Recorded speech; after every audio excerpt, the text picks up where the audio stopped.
All right, we are here for the re-record of our live prompting session, thanks to the technical difficulties of Meet. So Kristen is going to re-educate all of us on some of the prompting and the custom gems. So, Kristen, without further ado, let's take it away. Yeah, and you know what? Sometimes it's better to do things twice. The first time we can just consider practice. So this Yeah, time's really, really good. love it. Real quick introduction. I'm Kristen Dupuy, a teaching and learning consultant with Trafera. I'm on Andrea's team. We both work in the Google side of things.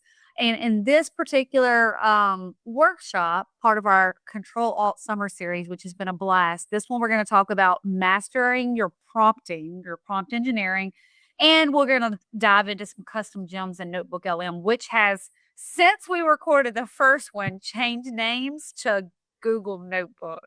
Oh, So we have it as Notebook LM, but it just changed like 2 days ago, maybe. So when I yeah. say Notebook LM, I'm going to replace it with Google Notebook, if that works for y'all. Good. Thank you for reminding me. I forgot about that already. Yeah, no, I wrote an article and immediately had to change it. All right. So, were we gonna go to 4? Yeah, I'm just gonna go ahead and jump into it. You cool with that? What? All right. So this is like just put this stuff in your head as you're watching. I know you weren't here with me in live virtual reality kind of situation, but think about this. Do you consider yourself a prompt whisperer? Like you're really, really good at prompting? You're pretty good, but you could use some help, or an apprentice. So put yourself in one of these pockets to where you kind of absorb the information that Andrea and I are going to throw at you. That way you can maybe walk away learning something, even if you're already a prompt whisperer. Something we want you to walk away with knowing, to add to your arsenal of getting some good results from your prompting. I will tell you that this is basically what we're working toward. We're trying to go from a simple prompt to the best prompt. And Andrea she could, I'm sure you mentioned it this morning on your call, is the more you put in on the back end, the better your results are earlier. I like that you said you really like the parts framework, which we're going to dive into. Yeah. Um, and it's a little bit cumbersome to learn it, but once you do, it just becomes second nature. You're like, okay, I know I got to put these pieces in. So our goal is to go from something simple, like give me some lesson ideas for ninth grade biology, to act as an instructional designer for ninth grade biology, introducing students to X, Y, and Z. I even am telling it, suggest 3 ideas, activities, and getting good results. That's what we want. All right, so you've heard me mention the parts framework. This is a Google thing. This is not Kristen made it up. This is a Google framework that they came up with. So think about, like, Gemini is designed around this. So you're going to get the best results when you are operating with that whole mindset. So when I say parts, I am talking about an acronym. So the persona, who do you want it to be? What do you want it to do? That's the A, act. The recipient is who it's for. The theme is like, what are we talking about? What's the concept? And the structure is the format you want. So this particular slide, which these are all linked in the resources Andrea has, in our Google Central Library, and all of our summer series actually. But these are the things we want to hit on as much as we can. All right. So good. That's fine. Now let's look into some examples of it. This particular one is one that I wrote, and it's not really from the teacher persona or the student persona. This is, you are like some kind of instructional coach on campus. So what might an instructional coach do? Well, they're going to give feedback to their teachers to get the best outcome from maybe an observation, like a little quick 15 minutes. So this particular model is, you are an instructional coach. I wanted to create feedback for an email that I want to send to a teacher, and it's going to be for the teacher. So I'm going ahead and telling it, you're writing this to a teacher, not to a student. And the theme is to provide feedback. And then I told it specifically, I want to grow and glow. That way I get consistent outcomes. So with that, let me go into my little model here. All right. So I created this already. This is an example of the outcome. So this was my prompt. Okay. And I went ahead and told it like what the feedback was. So this is what I saw. The coach observed a teacher creating, students creating a vid, providing feedback, and solid think, pair, share. Two were just staring. So ultimately, I wanted to be able to grab an email to send to my teacher. That's easy. Y'all, I didn't have to do any kind of back and forth conversation. It was great. If this is too long, I can still continue the chat. So it's going to pop it in Gemini for me. I can say, this is still a little long. Pretend I spelled wrong. That's right. Okay, so I'm doing concise directions and prompts because I've already done the heavy lifting above. So because that parts framework was really heavy, now I could do things like make it short, shorten it, or simplify it, and it makes it be a lot more simple to be able to interact with it. Okay, whoop! I just did some magic right there.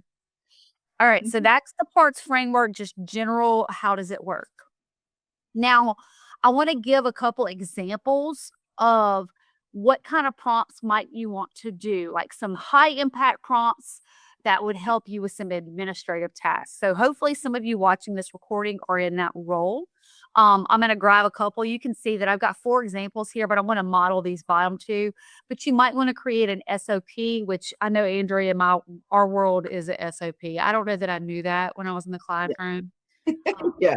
One of those things, I was in a meeting and I'm like Googling on the side, what's an SOP? So standard operating procedure.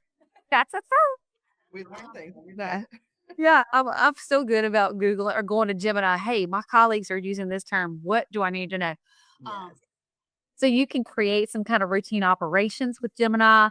You can create a data-driven survey analyzer, which hello, data is everywhere. But this Mhm. is one in particular I wanted to model for y'all, a multi-channel communication. So maybe there's a new policy, okay? And I want to give the new policy to all the stakeholders, so teachers, students, parents, but it's going to look different. Okay, so I want to have a prompt to help with that. Now, keep in mind, and Andrea, I love that you mentioned that this morning. Never put PII. Like, protect your data, Mhm. protect your student data. You're not use something like generic. Put a placeholder in there. Um, just be mindful of that always. Even if you're using your school domain, let's just presume that or assume that we're protecting everything at all. Okay, so let's look at this multi-channel communication one that I wrote. All right, so whoopsie. So here's the thing. You are school communications. Take a raw bulleted update, policy update, and rewrite it. It's for my school's certified teaching staff and parents and guardians.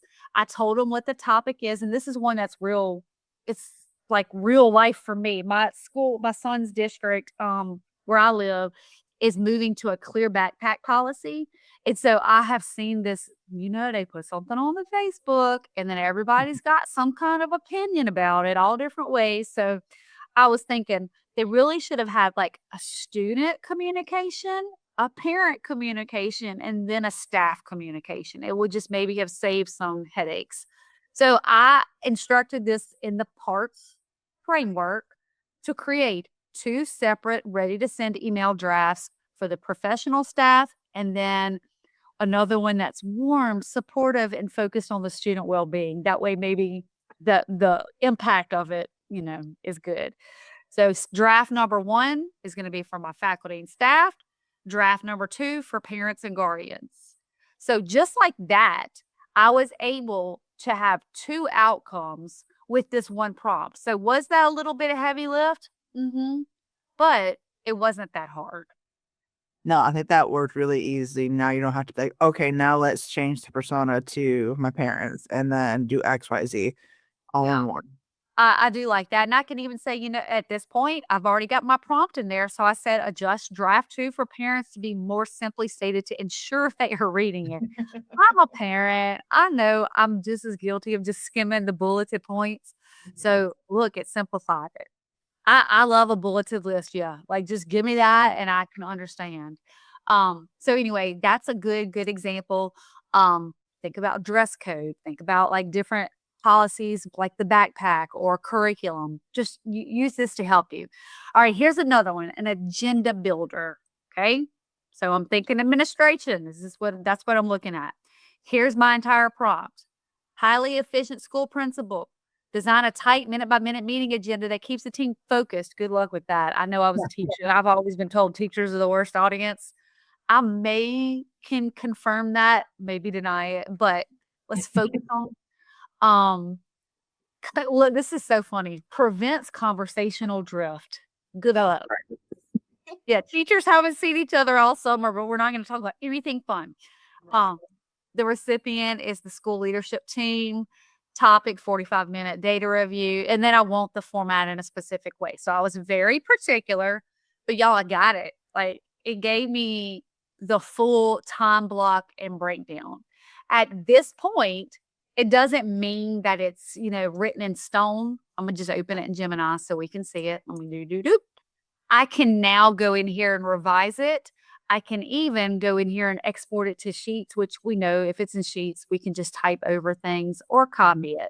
So it's very simple to adjust things. Like even right now, I could say, add 10 minutes to the intervention allocation. So all I did was go up and I looked at what was there and it changed it to, actually it kept it at 45 minutes. It just skimmed down everything else and put more time. So you can adjust it. Just because we're doing a heavy lift on the back end, the front end doesn't mean we can't adjust it. All right, let's see what else I had on here. All right, this is for teachers. So for teachers, how can you do some live prompting or how can we prompt to be able to improve? We're always in the classroom, hopefully. We're there for student outcome. That's what we're there for. We want to see some growth. We have some goals. We are there for the students. So that other stuff I just showed you is administration. This is going to be for more the instructional side. So again, I have 4 examples. Let's create some content like a matrix creator. And I've got the directions here. This particular one, the universal design, offering student choice means hours spent rebuilding multiple project options in aligned rubrics. So use Gemini to help you differentiate your products. We talked about that last time. Remember on our take 1, I'm like, I know what UDL is, but I just lost it in my brain. Yes, virtual design. These are the 2 that I have examples of. So the language scaffolder, that's a hard word. Scaffolder, yeah. Well, that's not one I say just common to my kids. Let's go scaffold some stuff. So I created this one particularly with the scenario in mind that I had students in my classroom who needed English language support. I had paraprofessionals, but it was like one for the whole school of 650 students. So I might have seen them once in my classroom a week. I, as the teacher, needed to support those students. It wasn't the best scenario. Now, I don't know what it is now. This was 4 years ago. But you can utilize Gemini if you have AI Pro, even better. But otherwise, if your school has Gemini turned on for you, let's use it. Let's put it to work. So I want my multilingual learners to be able to not get stuck on academic English and idioms, preventing them from participating in class discussions. So I have been in class where I've had students that they were not first language English speakers. They just sat there, right? And like we're in class for 90 minutes and my heart bled for them. Like, I can't believe. So look at this. I really was proud of this. I was so proud of myself for coming off my desk. So you are a dedicated English as a new language coordinator. Okay. So this Gemini bot is my coordinator. I want to have a standard classroom lesson plan to support those at an intermediate proficiency level. I just made up a word there. 5th grade English language arts topic. I even put the topic in there. Early human migration. And then I wanted it to create like a package. So I want a vocabulary glossary. I want 3 sentence frames for class discussion and a translation assistance. What I think is probably the most helpful part of this is the translation assistant. So here's what it created. Now I'm going to go to continue this chat because I want you to see it in real form. So it's creating this for my students. So they speak Spanish, but they're in an English class. So I can just download this and give it to them. So I could easily, I'm going to show you what it looks like on in a sheet. I think that'll be valuable. So after I create it, I can share it with my students. You can download it. You can put it in Google Classroom. You can print it, whatever your little heart wants to do. But even if this is just a little bit of support, This is a lot of bit of support because my students are not just sitting there listening to me talk about words they do not know. So their word in our class is migration, but it's migration. I'm sure that's not how you say it. And it's moving from one place or another to live in another place. And then we get like the little visual icon. So um very, very quickly, I was able to create this material for my students. Also, some sentence frames. So, like, hey, let's practice. See if you can pick out the English word for this. Cool thing about this is because we're living in the Google landscape right here. If I download this, if I put it into a doc, I can easily translate it. Like, so they could use it in English if I'm wanting to push them, but if we're not getting anywhere, translate it. And then this particular one is going to be like if you want to do the true translation feature. So this is a lesson summary, and then they would translate it. Okay. All right. So that I mean, I needed stuff like this. Can't Yeah. tell you how many times I would say, time out. My students who know what we're doing, I want y'all to keep working. And then I would pull a small group of my EL kids just because it's just hard to support everybody. Absolutely. Yeah, and you really want to as a teacher. You can't make me believe that teachers are okay with students just sitting in the corner of a classroom, like, or not paying. So No. use your Gemini. Here's another one, 504 lesson a customizer. So we've got students who have accommodations.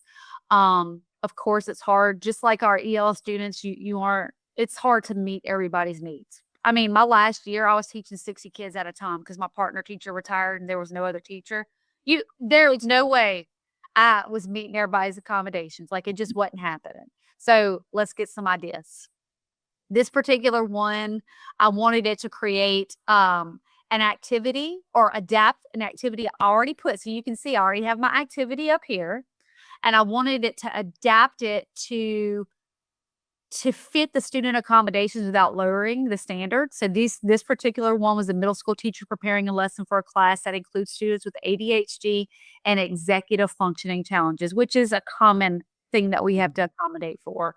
So I pasted the lesson plan in here, and then I just said this is what I want it to look like. I want it to be an accommodation layer added. I don't want to change. I don't want to quote unquote dumb it down. That is not the goal. I just want to accommodate those students. And I even put a model.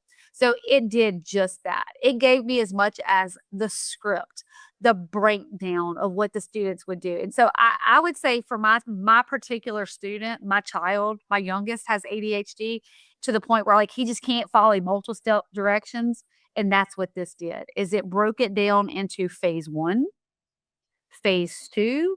So then I could give this to my son or my student and say, look, I know, Miss Dupe, we can't be by you the whole time, but here is a card with this is all I want you to focus on right now.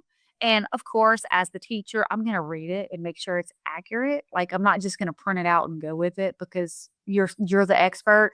But I could so easily just take this, Control C. I'm just going to show y'all what I would do as a teacher. This is how my drive gets to be an absolute nightmare. Yeah. Like, that's new, shit's new. So now I can take this and just print it for my students. So easy. So yeah, use your prompting to be able to make tasks that are relevant to you and your role. Mhm. All right. This is something that if you go to this slide deck, you can get a copy of this. This is just something that our ed team really, what I do. I don't see it. We will make sure that that's linked on. Oh, because I got to click the right area. This is a particular framework that our ed team at Trafera believes in. And it's when you are using AI, we are not just using it as a fill in the blank kind of thing. We are using it to make an impact. So this little framework will give you some ideas of how you can use it to actually boost instruction, engagement, performance. So I'll leave that to you to look at, but we really do love all of the pieces of this. Like, use it to help you add motivation to your lesson, personalized content, tailored feedback. So all you would do is take this particular part. Let's see if I can get it. Nope. Look at that little special thing. It was letting me add content. Ooh. Yeah, that's new. But I would take this little piece and copy that and put it in my prompt. So create a lesson that facilitates discussions. Yeah, that was new. I could add a comment on a PDF pretty easily. Yeah. Yep. So this is something that in real time, especially if you want to share this with your colleagues, you can let this be something that's interactive where you present this information to your team and then have them actually create an administrative or instructional task. Um, and when we were doing this in real time, we copied it in the chat. So if you wanted to use this, and you could always ask us to help you with this, we do PD for all of our customers. It's something that's an option for you, but you can just take one of these prompts that I have up here, like go here and just copy it, and then let your teachers or your team play with it and work with it. Let's just have a moment for David here. Right. Give him a moment. I love him. Man, so bad. I'm sure everybody does. All right, we're gonna try to wrap this up with some of the highlights of what I know my team, Andrea, I think your team does gems and notebooks a good bit. Mhm. So a gem. A gem is a customized conversation you have created, like preset with Gemini. So if you consistently are asking the same prompt or using the same prompt, don't just keep reusing it. Go and create a gem. Use that parts framework and let it help you. So, where do you go for this? I'm so glad you asked. So, in Gemini, if you go into open my sidebar, you have a little area that's called gems. Okay. When I open gems, these are good. I have a ton. So pretend you don't see this bottom. All right. You will have this top bar if you've never used it. I encourage you to play with those to kind of get a feel for what a gem is. And these are like already pre-made. You can play with it. Like when I click on these, you'll see they have directions in there. But look at all the ones that I have created for specific tasks. I just think they're fantastic. One that I particularly like is this finished your lesson one. So I'm just going to engage with it. I've already created it. And to get it to roll, I'm going to say, hi, hello, whatever. Just let it know I'm here. And this particular gem I created for after the students finish their work. What do they do now? We're not going to sit in the corner and play on a Chromebook. That's not an option. Middle schoolers, that was just not acceptable.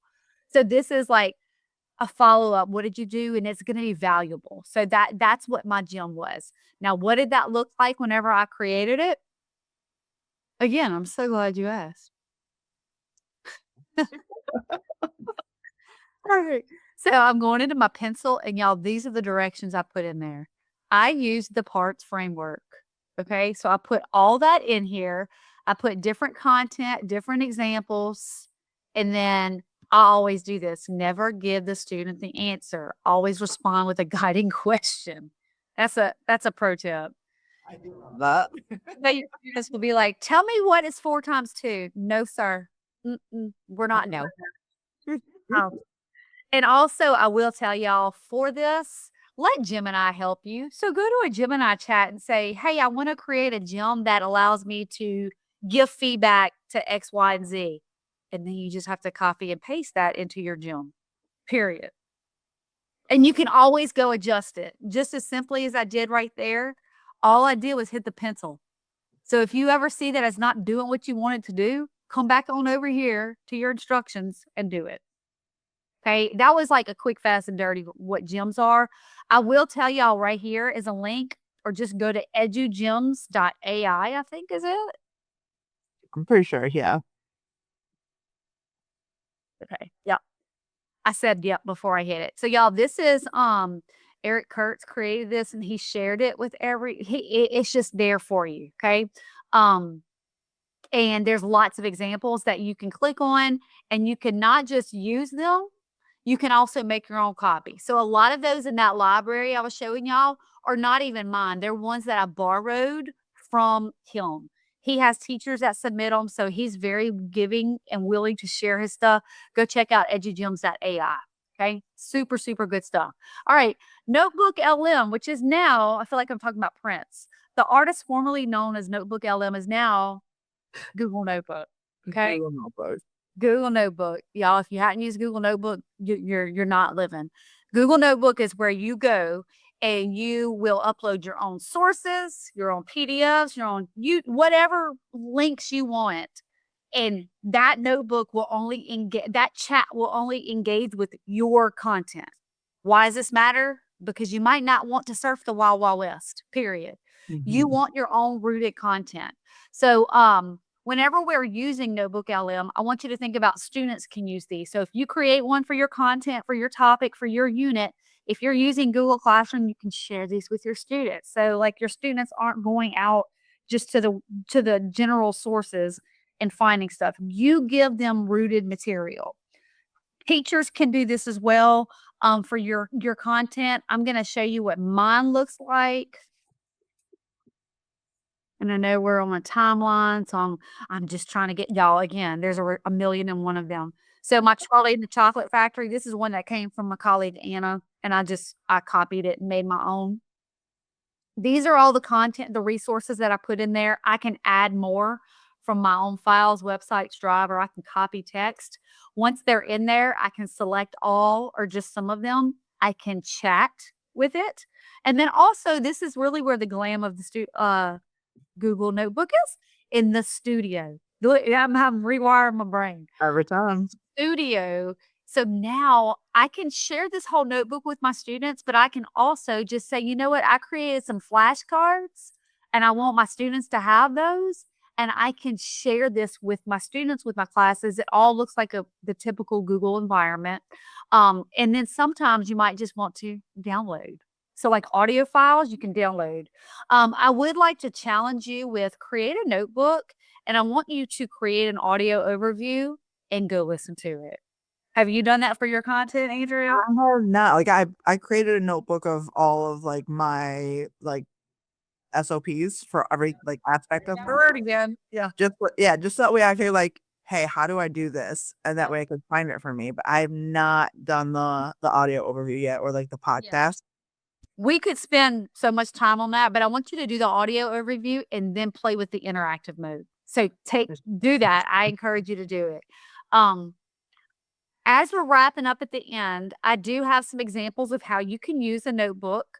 And again, the gems are right before there. So be sure to check all those out. This is where we were live person had any questions. I really don't think we had any kind of direct questions. I can't remember any. We'd love to hear ideas of how you're using it. So if you're using Google Central, please open up a conversation or discussion. We'd love to have some interaction there because Yeah. the way you're using it is not how I'm using it. And I think we learn from each other. So this is fun. Love this content. I mean, we are Gemini girls in the house, so That's right. we're always chatty about being able to talk about it. Yeah. Anytime we can. It's so much fun. Thank you for this. It's been the parts framework has helped me a lot too. Now, will I still throw my gem? Her name is Aubrey. Helped me create this with no context, and she's like, "Poof," but it's getting there. Work. She's making her work, but Yeah. no, this is great. And I'm glad we will finish it with that. I would say if you don't like using the parts framework every time, create a gem that has the parts framework. And then all you have to do is go just plug in a little bit of content. That's probably an easier lift for you. So do the heavy lift with one gem and then you just interact with that gem. That's a good idea. Yeah. Yeah. Yeah. Perfect. And so I just thought of it. No, I sometimes I come up with some stuff. Yes. Awesome. All right. Well, thanks for Right. take two. Yeah. Thanks for take two. We'll have this posted for you shortly, and everybody have a great rest of your day. Bye. Bye. Andrew. Ciao.